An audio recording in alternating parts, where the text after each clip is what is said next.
So to download ARC, what we're going to do is navigate to the ARC website, which is arc.net. And then if we want downloads, we're going to do /downloads. Sorry, download.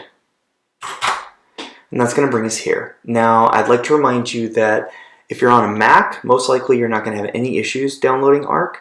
If you're on Windows, however, you're going to need to make sure you're running Windows 11. There is not a version of ARC for Windows 10 just yet. I know it's under development, but I don't believe it's in a release state. So we're going to arc.net /download, and we're just going to download ARC. And once our download completes, we'll go ahead and install. All right, so here we go. All right, I'm going to go ahead and install.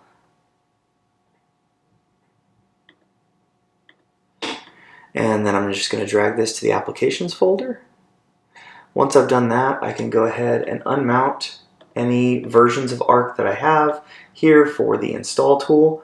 And then on Mac, you can press Command-Shift-A, and that's going to open your applications folder.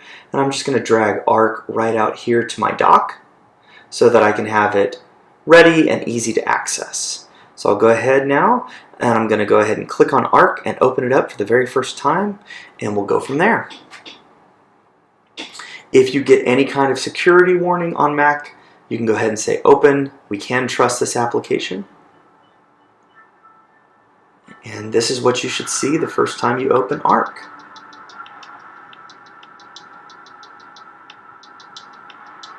All right, let's go ahead and walk through it. So the first thing it's going to have you do is create an account.